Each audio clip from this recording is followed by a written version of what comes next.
மகாபலிபுரத்தில் பிறந்ததால் தமிழ், பாளையங்கோட்டையில் படிச்சதுனால ஆங்கிலம், காசியில போய் இருந்ததுனால 2 வருஷத்துல ஹிந்தி சம்ஸ்கிருதம், பாண்டிச்சேரியில் 1908 இருந்து 18 வரைக்கும் இருந்ததுனால பிரெஞ்சு, கன்னடம், மலையாளம், தெலுங்கு 11 மொழிகள் தெரிந்த பாரதி சொன்னா, யாம் அறிந்த மொழிகளிலே தமிழ் மொழி போல் இனிதாவது எங்கும் காணோம்னா. அந்த டைட்டானிக் கப்பல் மூழ்கிச்சு பாத்தீங்களா, அதை தமிழ் இதழில் பதிவு பண்ண யாருன்னா பாரதி மட்டும்தான். ஞாபகம் வச்சுக்கோங்க.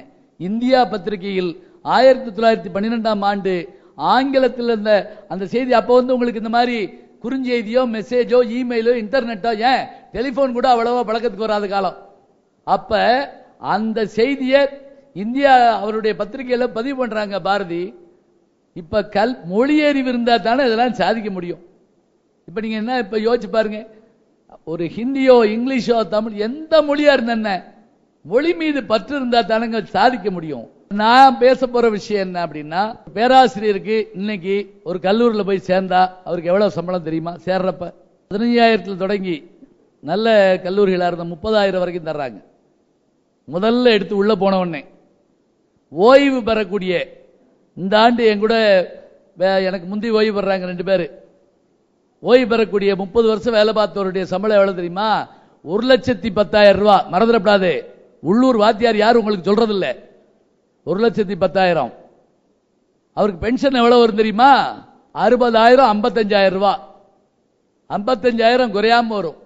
அதாவது அவரு அப் டு டெத் வரைக்கும் அவருடைய பென்ஷன் வரும், அப்புறம் அவங்க ஒய்ஃபுக்கு வரும், எல்லாம் வரும். இந்த 1,20,000 ரூபாய் இன்னைக்கு நீங்க கம்ப்யூட்டர் கம்பெனிகள்ல எத்தனை மணி நேரம் வேலை பார்த்து வாங்கணும்? ஞாபகம் வச்சுக்கோங்க. அது மட்டும் அவர் சொன்னார்ல, ஒரு கிளிக்கு உண்டுக்குள்ள வண்டி உட்கார வச்சுடுவாங்கன்னு. ஆனா வகுப்பறை அப்படிப்பட்டதா? ஞாபகம் வச்சுக்கோங்க. ஆசிரியர் படினா என்னன்னு கேட்டா, நான் ஒண்ணு அதுல தேர்தல் நிக்கிறதுக்காக எல்லாம் வரல. இந்த இருக்கு இந்த லைட்டு, இதுக்குள்ள ஒரு ஹாலஜன் லேம்ப் இருக்குது உள்ள. எனக்குள்ள ஒரு சாதாரண அகல் விளக்கு பொருத்தி வைக்கிறோம். இந்த அகல் விளக்குக்கு இந்த ஹாலஜன் லைட்டுக்கு என்ன வித்தியாசம்னு கேட்கிறோம். இதை பத்தி பெருமையா சொல்றோம். இது பிரகாசமானது, அப்படின்னா எரியும். இது இப்படின்னு ஊதுன அமர்ந்து போகும், அப்படி இப்படி சொல்றோம். எல்லாத்துக்கும் முடிவா ஒண்ணு சொல்லலாம் தெரியுமா? இந்த லைட்டு என்ன முயற்சி பண்ணாலும் இன்னொரு லைட்டை உருவாக்காது. ஆனால் ஒரு அகல் விளக்கு 1000 விளக்குகளை உருவாக்கி காட்டும். சரி, நான் சொல்றது தமிழ் மட்டும் படிக்க சொல்லல. நான் இங்கிலீஷ், ஆங்கிலமாக இருந்தாலும், ஹிந்தியாக இருந்தாலும், பிரெஞ்சா இருந்தாலும், எத்தனை மொழி வேணாலும் படிங்க. ராகுல சாங்கித்யாயன் என்ற ஒரு மேதை வடநாட்டில் 33 மொழிகளுக்கு சொந்தக்காரன். வால்கா முதல் கங்கை வரை ஒரு நூல் இருக்கு, எப்பவாவது நேரம் இருந்தா படிங்க. 33 மொழி தமிழ் உள்பட எழுதவும் பேசவும் தெரியும். வினோபாஜி என்ற ஒரு மனிதர் பூமிதான இயக்கத்துக்கு சொந்த இதை உருவாக்கினவர். அவருக்கு 14 மொழி எழுதவும் பேசவும் தெரியும். ஏன், நரசிம்மராவ் நம்முடைய பிரதம மந்திரி ஒருத்தர் இருந்தார், 13 மொழி எழுதவும் பேசவும் தெரியும். இந்த மொழி ஆசிரியர். சரி, இதுக்கு என்ன செய்யணும்? நான் ஒரு பான் டீச்சர், நான் பிறக்கிறப்பே வாத்தியா அப்படிலாம் ஒருபோதும் பிறக்க மாட்டாங்க. ராஜா மகனுக்கு மட்டும்தான் அப்படி இருக்கும். எப்படி? இப்ப என்னுடைய மகன் பேராசிரியர் மகன் பேராசிரியர் பிறந்து விட்டான், கத்த மாட்டாங்க. டாக்டர் மகன் கம்பவுண்டர் கத்த மாட்டாங்க. என்ஜினியர் மகன் என்ஜினியர். ஆனா மன்னருடைய மகன் பிறக்கிறப்ப மட்டும்தான், இளவரசன் பிறந்து விட்டான் பிறக்கிறப்ப நிர்ணயம் பண்ற பதவி அது ஒண்ணுதான். இதுல அப்படி இல்லை. அப்ப என்னன்னா, நமக்குள்ள எப்பவுமே ஒரு டீச்சர் உண்டுங்க. ஏதாவது ஒன்ன பார்த்துட்டோ கேட்டோ வந்தா அடுத்த ஆளுக்கு அதை விளக்கி சொல்ல. இந்த பாருப்பா, இங்க வரேன், நான் சொல்றேன் பாரு, 3 மணி நேரம் சினிமாவை 20 நிமிஷத்துல சொல்லிவிடுறோம்ல. யோசிச்சு பாருங்க. பஸ்ல போய் இறங்குறதுக்குள்ள சொல்றோமே. நம்மள மாதிரி ஒரு ஸ்கிரீன் பிளே ரைட்டர் யாரு? சரி, இப்ப நான் அப்படி வைங்க, +2 முடிச்சிட்டீங்க, நேரடியா எப்படி போறது வாத்தியார் ஆகிறது? ஆங்கிலமோ தமிழோ எதுவும் எடுத்துங்க. BA சேர்றீங்கன்னு வைங்க, சிறப்பு தமிழ்னு ஒன்னு இருக்கு, அதே மாதிரி அட்வான்ஸ்டு இங்கிலீஷ்னு ஒன்று இருக்கு. இது 3 வருஷம் தான் படிக்க போறீங்க, 3 வருஷம்.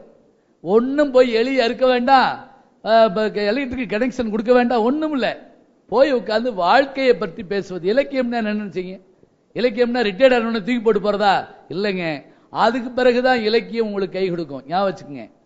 ஓய்வு பெற்றாலும் உயிரை காப்பாற்றுவது எது? திருவள்ளுவர் நம்மகிட்ட கேட்டாரு, என்ன எப்பா நீ உடம்புக்கு சாப்பாடு போடுற, இட்லி புரோட்டா பொங்கல் எல்லாம் அடிக்கிற, உன் உயிருக்கு என்னப்பா கொடுத்தேன்னு கேட்டார் திருவள்ளுவர். நம்ம அவர் பார்க்குறோம், என்ன அது லூசா இருக்க, உடம்பு வேற உயிர் வேறையா? அவர் சொல்றாரு, உண்மைதான்டா, உடம்புக்கு சாப்பாடு கொடுத்துட்ட, உயிருக்கு என்ன? இவன் பதிலுக்கு திருப்பி கேட்டான் திருவள்ளுவர்கிட்ட, உயிருக்கு ஊதியம்னா என்ன அப்படின்னு கேட்டான். அவர் சொன்னாரு, உயிருக்கு நீ கொடுக்கிற விலை என்ன அப்படின்னா, புகழ் தான் உன் உயிருக்கு நீ கொடுக்கிற. காந்தியடிகள்ங்கிற மனுஷன் மறைஞ்சிட்டான், உடம்பு மறைஞ்சிருச்சு. ஆனா அந்த புகழால் அந்த உயிர், அவர் கொடுத்த அந்த உயிருக்கு கொடுத்த புகழ் இருக்குல்ல, அது நிக்குது. அது கொடை மூலமாக வர வேண்டும்னார். வாரி கொடுக்கிற வள்ளல், கார்த்திகைக்கு பிறகு மழையும் இல்லை, கர்ணனுக்கு பிறகு கொடையும் இல்லைன்னா அவன் யாரோ என்னமோ நமக்கு தெரியாது. ஆனா அந்த உயிருக்கு அவன் கொடுத்த விலை என்ன? கொடை. ஈதல் இசைபட வாழ்தல், அது அல்லது ஊதியம் இல்லை உயிருக்கு நான் திருவள்ளுவேன். கேட்டிருக்கீங்களா இந்த குரல்? சாய்ஸ்ல விட்டுருப்பீங்க, எனக்கு தெரியாதா? 8ல இருந்து 10க்குள்ள கட்டாய இது பாடத்தில் இருக்குதுங்க, படிச்சா தானே. என்ன காரணம் தெரியுமா? இது ஒண்ணு வரப்போறது இல்லைங்க. ஒருத்தன் வகுப்புல அருமையான கவிதையை நான் விளக்கி சொல்றேன், இது பரீட்சைக்கு வருமா அப்படின்னா வராதுன்னு. அப்புறம் எதுக்கு கவலைப்படுறீங்க, உட்காருங்க அப்படின்னு. என்ன சொல்றேன், உட்காருங்கன்னு. பரீட்சைக்கு வர்றது மட்டுமே படிக்கணும்னு நீங்க வச்சுக்கணும் வச்சுக்கங்களேன். மடுவுல மட்டும்தாங்க பால் வருது, அக்கா மாட்டை கொண்டு விடுறதா? மடுவுல பால் வந்தாலும் வாய் இருந்தா தானே திங்கும், வயிறு இருந்தா தானே ஜீரணிக்கும், மடு இருந்தா தானே பால் வரும். எங்களுக்கு தேவை மடுதான். யார் சொன்னா? அனுபவம் இல்லாத கல்வியால் என்ன பயன்பாடு? கிடையாது. அது இப்ப பிஏ 3 வருஷம் படிக்கிறீங்க, முடிச்ச உடனே பிஎட் ஆசிரியர் இதுக்கு இருக்குது. அது இப்பவே சேர்த்து என்ன பண்றாங்கன்னா 4 வருஷமாவே சேர்ந்து படிக்கலாம். இல்ல தனியா படிக்கிறீங்கன்னு வச்சுக்கோங்க, படிச்சா பிஎட் முடிச்ச உடனேயே நிச்சயமாக பல பள்ளிக்கூடங்கள்ல முன்ன மாதிரி அரசாங்க வழி எதிர்பார்க்க முடியாது, போகலாம். வேண்டாம், பள்ளிக்கூடமே வேண்டாம், நான் காலேஜுக்கு தான் போவேன்.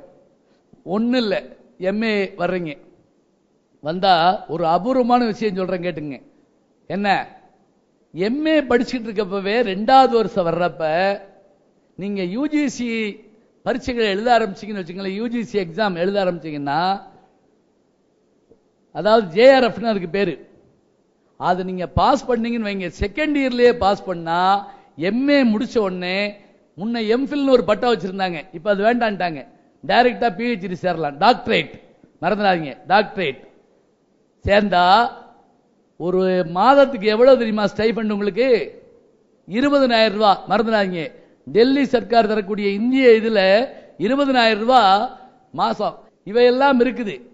இது தவிர இப்ப இன்னொன்னு கேள்வி கேட்கறீங்க, சரி மொழி படிச்சோம், வாத்தியார் வேலை கிடைக்கல, எனக்கு வேணாம், அப்ப என்ன செய்ய போறீங்க? ஒன்னும் கவலைப்படாதீங்க, அந்த மொழி பாடம் படிச்சீங்கன்னா என்னென்ன துறை இருக்குன்னு சுருக்கமா சொல்றேன் கேளுங்க. இப்ப இதை நடத்துறது வந்து தினமலர் பத்திரிகை நடத்துது. பத்திரிகையில ஒரு எழுத்து சரியா இல்லையான்னு கண்டுபிடிக்கிறதுக்கு ஒரு மொழி பாடம் படிச்சவன் தானே வேணும், யோசிச்சு பாருங்க. இப்ப மொழி இருந்தா தான் நாம பத்திரிகை துறையில போய் பிரகாசிக்க முடியும். ஆங்கிலம் படிச்சீங்களா, இங்கிலீஷ் பத்திரிகை போங்க, ஏன் புத்தக இதுகளுக்கு போங்க, எல்லாவற்றுக்கும். இப்ப மொழி அறிவுடையவனுக்கு முதல்ல இதழியல் கை கொடுக்கும், 2வது வாங்க வானொலி. முன்னெல்லாம் ஆல் இந்தியா ரேடியோ மட்டும்தான், இப்ப பண்பலை வந்துருச்சு, எஃப்எம், எல்லாத்திலும் புகுந்து விளையாடுறான். சரி, 2வது வானொலி. 3வது என்ன? தொலைக்காட்சி. தொலைக்காட்சியை பொறுத்த மட்டும் எல்லா விஷயங்களும் ஸ்கிரிப்டா, நீங்க ஒண்ணு வேண்டாம், ஒரே ஒரு சீரியலுக்கு வசனம் எழுத போங்க, 7 ஜென்மத்துக்கு நீங்க பிழைக்கலாம். ஏன்னா அது முடியவே முடியாது, அது பாட்டுக்கு ஓடிக்கிட்டே இருக்கு. வானொலி, தொலைக்காட்சி, திரைப்படம். திரைப்படத்துல தமிழ் படிச்சுட்டு வந்தவங்களா இருந்தா அப்படி வரவே இருக்கிறாங்க. இப்ப விஞ்ஞானத்துக்கு ஏற்ற மொழியா?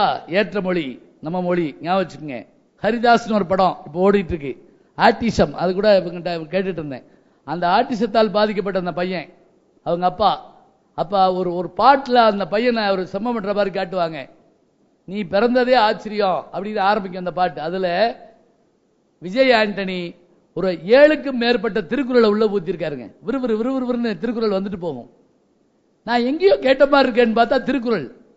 அப்ப பாருங்க, இந்த மீட்டர்ல திருவள்ளுவர் எழுதி 2000 வருஷத்துக்கு முந்தைய எழுதின விஷயம் இன்னைக்கு மீட்டர்ல நிக்குதுன்னா இது எந்த காலத்துக்கும் பொருந்துற மொழி இல்லையா? யோசிச்சு பாருங்க. அதுதானே வேணும். இதை விட்டுட்டு தான் நம்ம எங்கேயோ போறோம். அப்ப திரைப்படம், தொலைக்காட்சி, வானொலி, இதழியல், இது எல்லாவற்றையும் காட்டிலும் சுற்றுலாவியல்னு ஒன்று இருக்கு, டூரிசம். 2 மொழி உங்களுக்கு தெரிஞ்சா இந்தியாவில் மாதிரி சுற்றுலா தலங்கள் எங்கெங்க இருக்கு. இது தவிர இந்த மொழி படிச்சு வச்சோம்னு சொன்னா, நீங்க எழுத்தாளராக இருந்தால் நீங்க சம்பாதிக்கிற தொனியே தனி. நல்ல எழுத்தாளர்களுக்கு அவங்க கதை வருதுன்னா அப்படி ஒரு வாய்ப்பு இருக்கும். எழுத, பேச, நடிக்க, இன்னும் என்னென்ன திறமைகள் இருக்கோ அத்தனையும் வேணும்னா அதுக்கு மொழிப்பாடம் அவசியங்க. நான் சொன்னது முதல்ல ஆசிரியர் சொன்ன உடனே எல்லாரும் கப்புன்னு உட்கார்ந்தீங்க. ஆனா ஜனாதிபதியாக பதவியேற்ற கலாம் அவர்கள் என்ன செஞ்சார் தெரியுமா? அந்த பதவியேற்புடால முதல்ல பதவியேற்ற உடனே கீழே போய் அவங்க வாத்தியாரை தாங்க முதல் வரிசையில் உட்கார்ந்துருந்தாரு. அவங்க அப்பா அம்மா எல்லாம், அவங்க அண்ணன் இவங்க எல்லாம் பின்னாடி உட்கார்ந்துருக்காங்க. அவருக்கு சொல்லிக் கொடுத்த வாத்தியார்கள் முன்னாடி உட்கார்ந்துருக்காங்க. போய் அவங்ககிட்ட போய் ஆசீர்வாதம் வாங்குறாரு. அப்ப தெரியுதா, இப்படி நான் வர காரணம் எங்க வாத்தியார் தான் அவர் சொல்றதா இருந்தா, சர்வபள்ளி ராதாகிருஷ்ணனுடைய பிறந்த நாள் தானங்க ஆசிரியர் தினமாக கொண்டாடப்படுது, செப்டம்பர் 5. அப்ப இவையெல்லாம் எதுக்காக சொல்றவன் கேட்டா, வாத்தியார் தொழில் பெருசுங்கிறது மட்டும் இல்லைங்க, இந்த நிலைக்கு நாமும் வர முடியும். 500 பொறியியல் கல்லூரின்னு நினைக்கிறேன் இன்னைக்கு தமிழ்நாட்டில். 500 பொறியியல், உலகம் முழுவதும் தேவையான என்ஜினியர்கள் நம்ம உருவாக்கிட்டு இருக்கோம். இது தவிர மருத்துவக் கல்லூரி, எப்ப பார்த்தாலும் டாக்டர் ஆகணும், என்ஜினியர் ஆகணும், கலெக்டர் ஆகணும், வக்கீல் ஆகணும். இது மட்டுமா அங்க இருக்கு? மனுஷனாகணுங்கிற விஷயத்துக்கும் இலக்கியமும் மொழியும் தேவை. அதனால நீங்க என்ன பண்ணுங்க, நான் சொன்ன விஷயங்களை பூரா மனசுல வச்சுக்கோங்க. தேவையானால், அவர் சொன்னார்ல, விருப்பமானால், அவர் சொன்னார் இவர் சொன்னார் என்று கேட்காதீங்க. எப்பொருள் யார் யார் வாய் கேட்பிடும் அப்பொருள் மெய்ப்பொருள் காண்பதறிவுன்னு தயார் பண்ணுங்க. நிச்சயமாக ஜெயிக்கலாம்.